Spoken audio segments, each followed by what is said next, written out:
오늘 우리가 읽었던 이 본문 이야기는 지난번 살펴보았던 오병이어 사건 직후에 일어난 일이 되겠습니다. 출애굽 때 이스라엘 백성들이 광야에서 만나를 경험한 것처럼 이 베세다 광야에서 예수님이 일으키시는 놀라운 기적, 오병이어의 기적을 통해서 하늘의 만나를 사람들은 또다시 경험한 것입니다. 남자 어른만 5천 명이나 배불리 먹고도 남았으니까 이것이 얼마나 놀라운 기적이었던가 다시 한번 생각하게 됩니다. 아무튼 이 놀라운 기적의 현장이 쭉 가면 좋겠는데 우리 인생사는 그렇지 못하죠. 신앙생활도 보면 언제는 굉장히 큰 은혜를 받는 그런 때도 있지만 또 은혜가 없는 듯 보이는 여러 가지 일들이 막 일어나는 그런 시간들도 우리에게 찾아오는 모습이라고 생각이 듭니다. 환희와 전율의 그 시간들은 다 가버리고 이제 날이 저물어서 어둑어둑해졌습니다. 무슨 일인지 예수님께서는 제자들을 그 기적의 현장에 좀 더 오래 머물도록 내버려 두시지 않고 제자들을 막 재촉하시는 모습입니다. 22절 보십시오. 예수께서 즉시 제자들을 재촉하셔서 바다 건너편으로 배를 타고 먼저 가라고 말씀을 하고 있는 모습입니다. 그리고 예수님이 이 무리도 흩어보내시는 그런 모습을 보게 됩니다. 무리들도 흩어보내고 제자들은 배를 타고 건너편으로 빨리 가라고 그렇게 하시고는 예수님은 곧바로 기도하러 산에 올라가셨습니다. 근데 참 이상하죠. 예수님께서 왜 이렇게 서둘러서 재촉하시는가 그런 생각이 듭니다. 왜 제자들을 무리와 따로 떼놓으시려고 그렇게 예를 쓰시는가. 이런 거 보면 뭔가 이 무리와 제자들 사이에 일이 있었던 것은 아닌가 그런 생각이 들게 되는 대목입니다. 자, 오늘 마태복음서에는 그런 내용이 기록되어 있지 않지만 요한복음을 보게 되면 이 행간을 자세하게 기록해 놓고 있죠. 5천 명을 먹이신 그 기적의 사건 이후의 일들을 자세히 기록해 놓은 것입니다. 내막은 이렇습니다. 오병이어의 기적을 체험한 무리들이 예수님을 자기들의 임금으로 추대하려고 그렇게 이제 예를 쓰고 옹이하려고 했던 것입니다. 예수님이야말로 자기들의 그 현실적인 문제를 가장 잘 해결해 줄 수 있는 그런 어떤 메시아라고 본 것이죠. 자기들을 배불리 먹일 수도 있는 분 같고 또 놀라운 그 기적을 일으키는 모습 보니까 이 로마 압제에서 뭔가 이 로마를 무찌를 수 있는 그런 강력한 왕으로 등극할 수도 있는 그런 분이라고 본 것입니다. 그러니까 경제적으로도 또 국방력으로도 정치적으로도 아주 좋은 왕의 조건을 갖춘 분이라고 사람들이 생각을 한 것입니다. 사람들이 욕망이 강했죠. 다윗과 같은 그 메시아가 이 나라에 필요한데 그런 왕이 돼 줄 수 없는가 하는 그런 마음이 예수님을 통해서 막 일어나게 된 것입니다. 그래서 예수님은 그들의 그 의도를 간파하신 후에 그런 생각에 대해서는 아예 싹을 잘라버리셨습니다. 왜 그렇습니까? 예수님의 길이 아니기 때문입니다. 예수님의 길은 십자가의 길인데 사람들이 정치적인 메시아로 경제적인 메시아로 그렇게 막 추대하는 것 하나도 달갑지가 않죠. 그래서 예수님은 그런 싹을 잘라버리시는 모습으로 이 제자들을 무리에게서 떼놓으셨고 그리고 무리도 해산하게 만드셨고 예수님은 기도하러 가신 것입니다. 문제는 제자들이죠. 무리들이 예수님을 왕으로 등극시키려고 했을 때 이 제자들은 어땠겠습니까? 여러분이 제자라고 한다면 어떻게 반응을 했겠습니까? 굉장히 흥분되죠. 자기가 지근거리에서 모시는 분이 왕이 된다고 하는데 그러니까 나도 한 자리 차지하겠구나 이런 생각이 당연히 들지 않겠습니까? 그래서 제자들은 그 무리들과 함께 이런저런 이야기를 하는 그 자리를 떠나고 싶지 않았던 것입니다. 얼마나 꿈에 부풀었고 뭐라도 됐냐? 목에 힘이 바짝 들어갔을 겁니다. 우리가 그렇잖아요. 누군가 뭐 좀 잘한다 그러고 또 높여주고 하면 이 목에 힘이 들어가지 않습니까? 제자들이 지금 딱 그런 모습이라는 거죠. 그러니 예수님은 이런 상태에 있는 제자들을 떼어놓을 필요가 있었던 것이죠. 무리들에게 휩쓸리지 않도록 그렇게 하신 조치라고 볼 수 있겠습니다. 제자들을 서둘러 그 자리를 벗어나게 하신 그 예수님의 마음이 느껴지는 대목입니다. 자, 그런데 얼마 안 가서 이 제자들이 바다 가운데서 갑작스런 풍랑을 만나게 됩니다. 24절을 보죠. 제자들이 바다 한가운데서 풍랑을 만났고 고난을 당했다. 우리에게 전해주고 있습니다. 자, 불과 얼마 전까지 최고의 기적을 맛보았던 사람들인데, 그리고 그 기적의 주인공인 예수님 덕분에 뭐 한 자리 차지할 것 같은 그런 기대에 부풀었던 사람들인데 지금은 어떻습니까? 바다 한가운데에서 죽을 고생을 하는 그런 신세가 돼 버렸습니다. 주님을 따르는 길이 이렇게도 반전이 있는 것인가, 이런 생각이 들 정도로 제자들은 왜 이렇게 상황이 바뀌게 되었을까, 이런 생각을 하게 되었습니다. 자기들을 재촉해서 바다 건너편으로 서둘러 가게 하신 그 주님, 당연히 원망스러웠겠죠. 아니, 이러려고 우리를 그렇게 배에 태워서 빨리 보내신 건가? 우리를 좀 잘 인도하시지, 이게 무엇인가? 그런 생각이 들지 않았겠습니까? 우리도 보면 그렇지 않습니까? 뭐 주님을 잘 믿겠노라고, 그리고 주님을 지근거리에서 따르면서 뭔가 주님 가까이서 살면은 좋은 것이 기다리고 있을 것 같은데, 그런 상황이 아니라 우리 인생이 오히려 더 힘들게 되는 이런 일들을 우리도 얼마든지 겪게 되더라는 것입니다.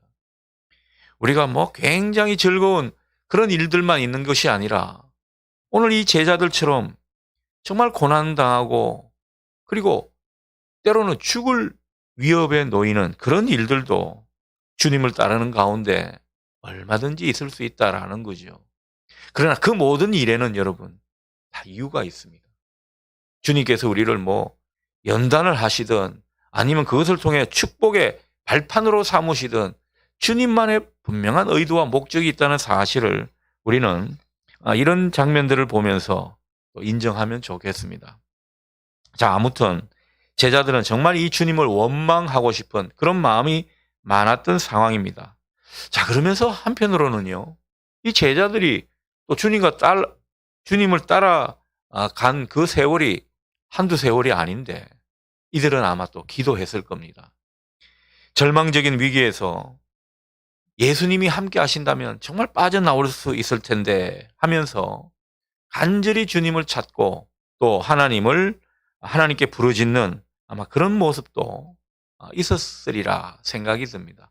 아무튼 그들이 기도를 얼마나 했는지 어땠는지 성경은 기록하지 않지만은 그들은 이 험한 풍파 가운데 한계점에 도달한 것은 분명해 보입니다. 여러분, 우리가 기도하고 신앙으로 커버하는 것보다 더 심한 경우에 놓이게 되면 우리는 그 한계점에 이르렀을 때 우리에게는 두려움이 찾아오는 것이죠. 이 기도로 안 되는 지점이 분명히 우리에게도 있다라는 것입니다. 오늘 제자들에게 그런 지점이 찾아오고 말았습니다. 극심한 불안감과 두려움에 빠지고 말았습니다. 오늘 성경은 바로 이 두려움의 문제를 이야기를 통해서 우리에게 풀어주고 있는 것이죠. 자, 이들이 두려움에 빠져 있을 때 그들은 놀라운 광경을 목격하게 됩니다. 마침내 주님이 나타나신 거죠. 그것도 무리를 걸어오시는 그 모습으로 주님은 그들에게 다가오셨습니다. 사실 이 제자들이 뭐 배를 타고 바다를 건너가면서 풍랑과 씨름할 때 주님은 기도하시다가 그 기도를 멈추시고 이내 그 호수의 가장자리로 오시면서 그들을 지켜보았던 것입니다. 예수님께서는 안타깝게 그 제자들이 힘겹게 사투를 벌이고 있는 그 모습을 지켜보고 계셨던 것입니다. 그리고는 생명의 위협을 느끼며 극심한 두려움에 빠져 있던 그 순간 그들이 기도를 하고 그들에게 간절한 모습으로 하나님을 찾는 그것을 본 뒤에 주님은 마침내 그들을 구원하시기 위해 찾아오셨습니다. 자, 주님이 찾아오셨다면 당연히 좋은 일이 연이어서 일어나야 할 텐데 상황은 그렇지 못했습니다. 안타깝게도 이 제자들은 예수님께서 물 위로 걸어오시는 그 장면을 보고 더욱 두려워하게 됩니다. 예수님을 보고 더욱 두려워하는 그런 제자들의 모습을 26절에서 확인할 수가 있겠죠. 26절 제자들이 그가 바다 위로 걸어오심을 보고 놀라 유령이라 하며 무서워하여 소리 지르거늘. 그냥 두려움에 빠져 있던 것보다 더 두려움이 짙어졌습니다. 엄청난 공포에 내몰리게 된 것이죠. 그러면서 막 고함을 지르는 그런 모습까지 보게 됩니다. 왜 그랬습니까? 예수님을 유령으로 착각해가지고는 비명까지 지르는 그런 모습이었던 거죠. 여러분, 너무나 두려운 나머지 예수님을 알아보지를 못했던 것입니다. 예수님을 유령으로 착각하게 된 것입니다. 그러자 주님께서는 그 엄청난 두려움에 떨고 있던 그 제자들에게 27절의 말씀을 전해주고 있죠. 27절의 말씀을 제가 읽습니다. 예수께서 즉시 이르시되 안심하라 나니 두려워하지 말라. 안심하라 나니 두려워하지 말라. 여러분, 이 주님의 음성은 오늘 우리에게도 울려 퍼지는 것 같습니다. 여러분, 주님은 오늘 본문에서 제자들에게 두려워하지 말라 권면하시면서 위로해 주십니다. 어쩌면 두려움을 안고 사는 것이 우리네 인생인지도 모르겠습니다. 사람들 가만 보면요, 두려움이 없는 것 같죠? 그 양파 껍질을 까듯 한 커플 한 커플 까들어 들어가면요, 그 속에 두려움이 있습니다. 남자들 큰 소리 치고 폼 잡고 그러죠? 얼마나 이 가족들 먹여 살리는 데 대한 두려움이 있는지 모릅니다. 생계에 대한 두려움이 근본적으로 그 속에 있다라는 거죠. 겉으로는 허허 웃고 있지만은 이 자식의 문제 때문에 우리는 우리 속에 두려움을 감추지 못할 때가 들어 있을 수 있다라는 것입니다. 그런데 여러분, 우리가 신앙하는데 제일 방해가 되는 게 또 이 두려움입니다. 두려움은 어쩔 수 없이 인간에게 찾아오는 그런 것인데도 또 이 두려움 때문에 신앙이 방해가 되더라는 거죠.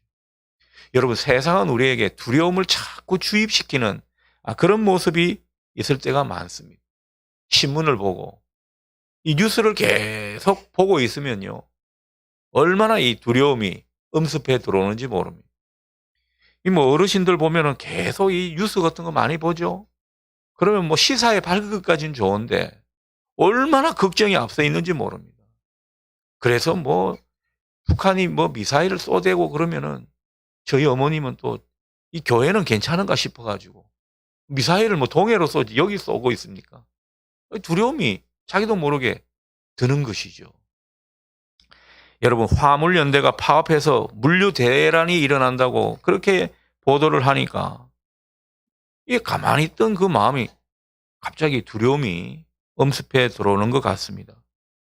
이번에 수능을 본 수험생들 그리고 학부모들, 이 대학 입시에 실패할까 봐 두려움이 찾아들게 되죠.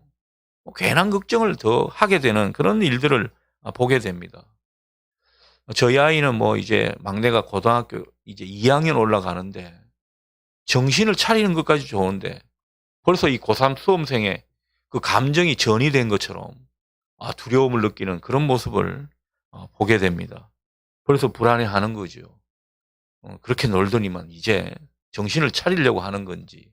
아무튼 그리고 청년들은요, 이 취업 문제, 결혼 문제 괜찮다고 하지만은 그러나 이 쿨한 듯 보이는 그 이면에는 이런 근본적인 문제에 적잖은 두려움이 그 속에 있음을 보게 됩니다.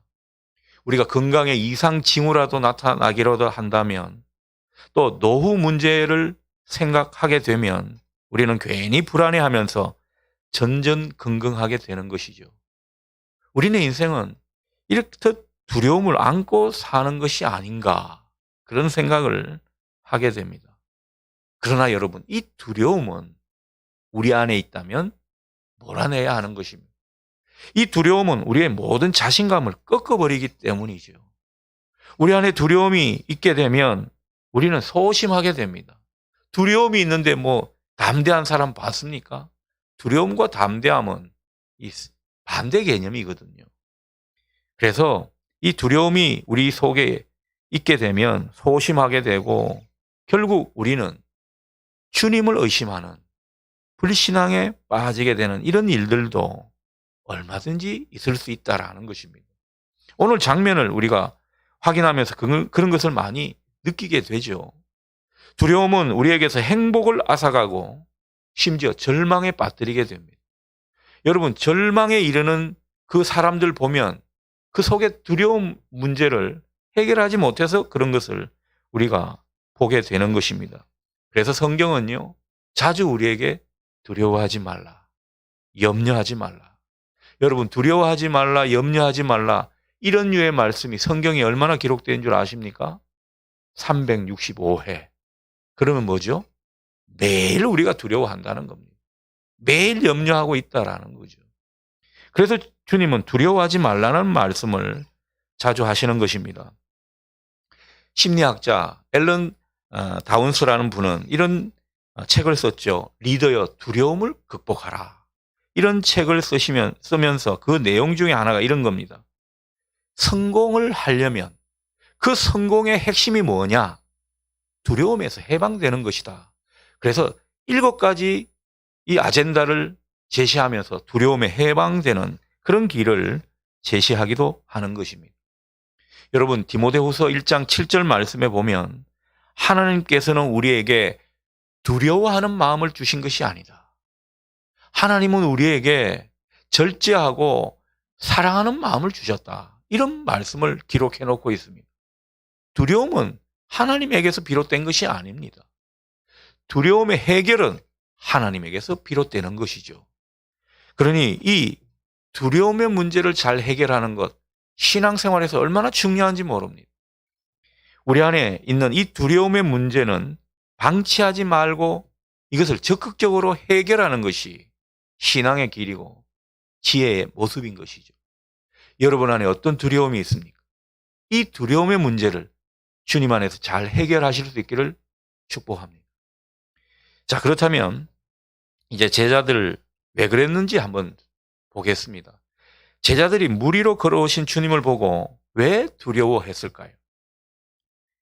이들이 두려워하다 못해 유령으로 착각했죠. 왜 주님을 유령으로 착각하고 말았을까요? 예수님을 예수님으로 봐야지 왜 유령으로 봤냐라는 거죠. 여러분, 예수님께서 자기들을 도우시러 올 때는 물 위를 걷는 이런 방법으로 온다는 생각은 결코 하지 않았습니다. 자기들이 생각할 때는 배를 타고 오셔서 자기들을 구출해주는, 보다 큰 배를 예수님이 동원해 가지고 자기들을 구출해 줄 알았겠죠. 예수님이 이런 방법으로 자기들에게 다가오실 줄은 꿈에도 몰랐던 것입니다. 여러분, 우리가 예수님이 하시는 방법, 예수님이 하시는 일, 그리고 예수님이 어떤 분이신지를 우리가 제대로 모를 때는요, 두려움에 빠질 수 있습니다. 내가 생각한 것과 내가 기대한 것과 다를 때는 우리는 그 주님을 놓칠 수가 있더라라는 거죠. 그러니까 우리 주님은요, 우리를 돕기 위해 사용하시는 방법은 무궁무진한 것입니다. 우리는 꼭 이렇게 해야만 자식이 잘 되고, 우리는 꼭 이렇게 가야만 주님이 도우시는 것이다, 그런 생각을 할 수 있는데, 주님이 도우시는 방법은, 주님이 우리 인생을 이끌어 가시는 방법은 우리가 생각한 것과 우리가 기대한 것과는 얼마든지 다른 모습일 수 있다라는 거죠. 물 위를 걷는 방법을 사용하시리라고는 제자들이 꿈에도 몰랐듯이 우리에게도 주님이 이런 카드를 쓰실까 하는 그런 방법은 얼마든지 있을 수 있다라는 거죠. 그러니 여러분, 주님이 하시는 방법, 주님이 하시는 일에 너무 제한을 하지 마십시오. 주님은 정말 주님의 그 자유로운 역사가 있는 분이라는 거죠. 우리는 이 주님이 우리가 생각했던 범주를 벗어나게 되면 주님이 하시는 일로 보지 않을 때가 있습니다. 여러분, 내 기대대로 내가 원하는 대로 해야 주님이 일하시는 것입니까? 아닙니다. 우리가 생각하고 기대한 것 벗어나서 얼마든지 주님은 능력이 있게 그리고 놀라운 모습으로 일을 하시는 분이심을 여러분 보실 수 있기를 바랍니다. 그러니까 지금 잘못되는 것 같아도 잘못되는 게 아닙니다.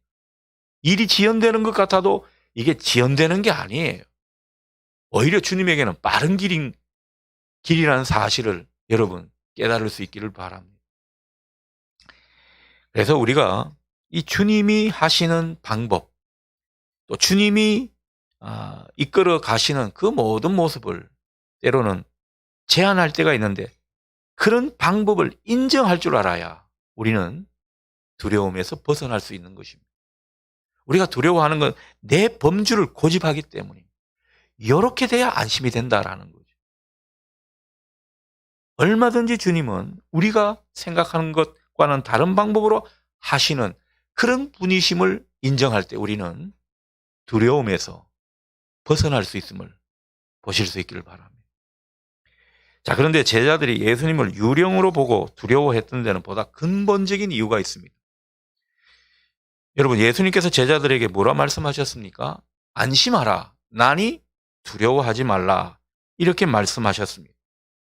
그러니까 이 말씀을 하신 데는 제자들이 예수님을 제대로 알아보지 못했다는 그런 내용이 담겨 있겠죠.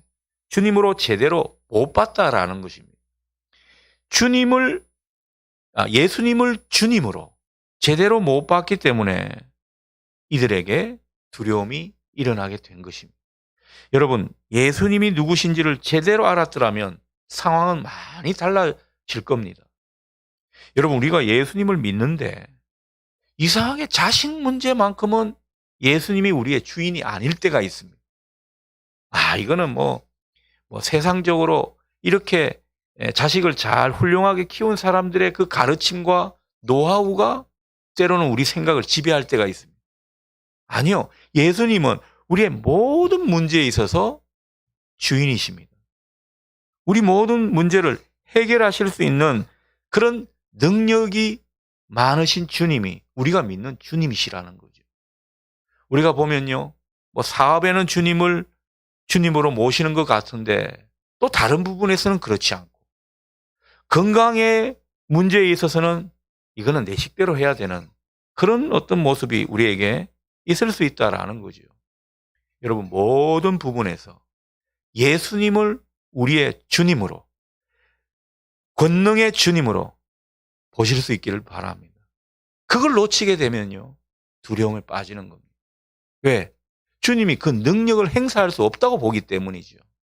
자식 문제에서도 주님이 능력을 행사할 수 없는 것입니까? 아니요. 주님은 얼마든지 카드를 갖고 계신 것입니다.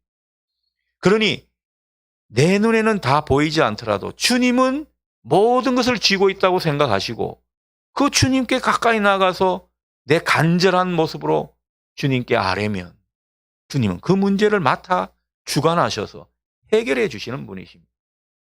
여러분, 그것을 우리는 믿으시기를 바랍니다. 그냥 알아서 되겠죠. 이게 아니라는 거죠. 모든 일에는 다 주님이 관여가 이 부분에서 목이 메이는군요. 관여가 돼 있다라는 것입니다. 주님은 모든 부분의 왕이시라는 거죠. 여러분, 그분의 주권을 우리가 제대로 인정하는 이 밤이 되면 좋겠습니다. 난이 두려워하지 말라. 주님을 제대로 보라는 거죠. 그래야 우리 안에 두려움을 소멸시킬 수 있다라는 것입니다. 27절에 난이 두려워하지 말라. 제자들을 그냥 위로해 주는 말씀이 아닙니다. 여러분, 이 말씀의 깊은 의미는요, 바로 그들이 스승으로 모시고 있던 예수님이 하나님이시라는 거예요. 여러분, 여기서 난이라는 이 말은 에고 에이미라는 표현인데요. 이 표현을 출애굽기에서 성경은 똑같이 기록해 놓고 있습니다. 출애굽기에서 뭐라고 말씀하십니까? 스스로 있는 자, 이 여호와를 일컬어서 스스로 있는 자, 나 여호와가 여기 있다, 이런 뜻으로 에고 에이미 이런 말을 쓰거든요. 그런 표현을 신약에서 차용한 것입니다. 안심하라, 나니 두려워하지 말라. 우리가 두려워하지 않을 근거는 어디에 있다고요? 예수님을 하나님으로. 여러분, 하나님이라 그러면 모든 것을 다 갖고 계시고 모든 것을 하실 수 있는 분으로 우리가 믿는 것 아닙니까? 우리가 믿는 예수님, 십자가에 달려 죽으신 그 예수님이 하나님이시라고 고백할 수 있는 저와 여러분이 되실 수 있기를 바랍니다. 그게 제대로 보는 겁니다. 여러분, 십자가의 주님이 영광의 하나님이셨던 겁니다. 예수님은 당신이 하나님이시라는 사실을 분명히 가르쳐주고 깨닫게 해주시려고 나니, 에고 에임이라는 이 표현을 굳이 차용해서 쓴 것입니다. 여러분, 이전까지는 예수님을 무리들이 추앙하던 것처럼 세상의 임금쯤으로 봤던 이 제자들이 풍랑을 겪은 이후에는 어떻습니까? 하나님의 아들로 제대로 보게 되더라는 거죠. 하나님으로 보게 되었다라는 것입니다. 예수님을 만유의 주로, 만왕의 왕으로 보게 되었다라는 거죠. 여러분, 우리에게 이런 시선이 필요합니다. 주님은 만왕의 왕이시다. 만군의 여호와시다. 구약의 그 만군의 여호와가 신약으로 오면 예수님인 것입니다. 우리가 이 믿음이 때로는 필요하다는 거죠. 여러분, 만군의 여호와가 어떤 것입니까? 모든 전쟁에 능하신 하나님 아니십니까? 모든 전쟁을 승리로 이끄시는 분이 바로 만군의 여호와입니다. 여러분, 예수 그리스도가 만군의 여호와이심을 믿으실 수 있기를 바랍니다. 우리에게 이 믿음이 필요합니다. 자, 마지막으로 베드로에 대한 이야기를 하고 마칠까 합니다. 자, 예수님을 비로소 확인한 제자들은 비로소 안심했습니다. 자, 그런데 베드로가 느닷없이 예수님께 제안을 하죠. 예수님이 주님이시거든 자기도 물 위를 걷게 해달라고, 자기가 물 위를 걷게 해달라고 하는 물 위를 빚는 말을 하고 있습니다. 말장난 같지만 여러분, 왜 이런 이야기를 하고 있습니까? 하여튼 베드로는 튀는 분이에요.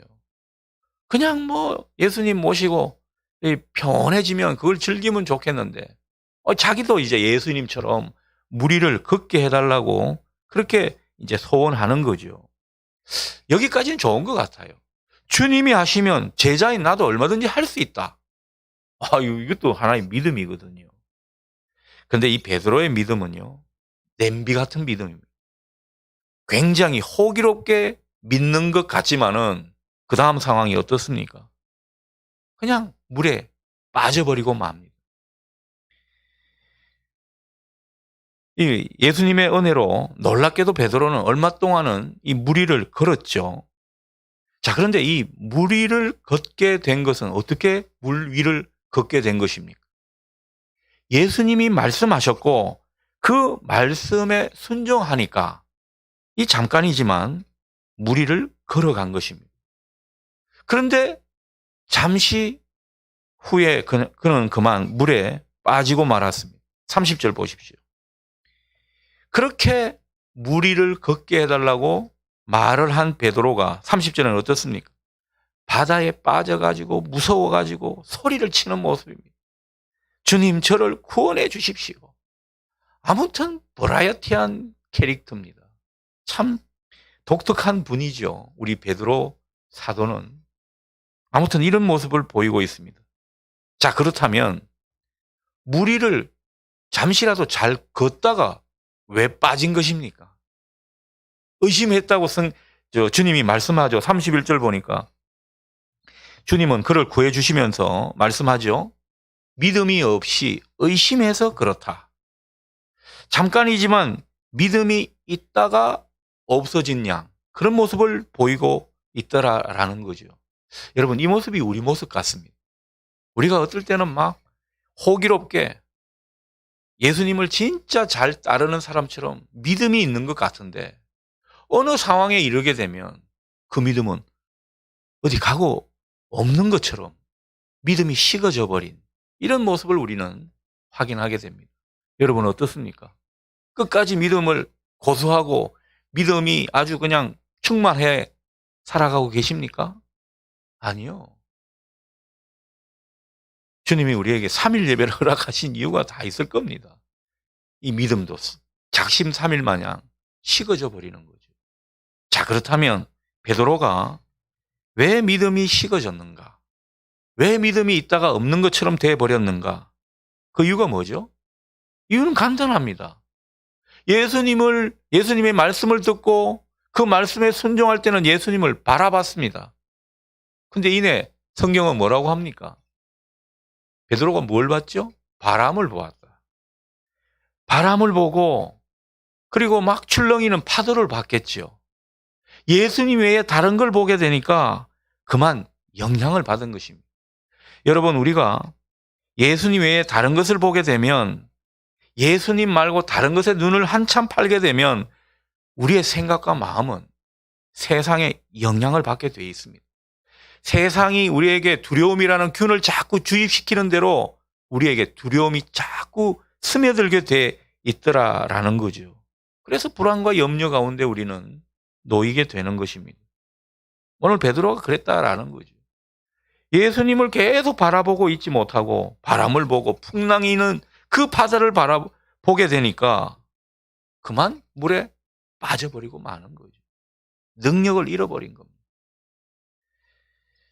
그러니 믿음은 어떤 것입니까? 잘 믿는 모습은 어떤 것입니까?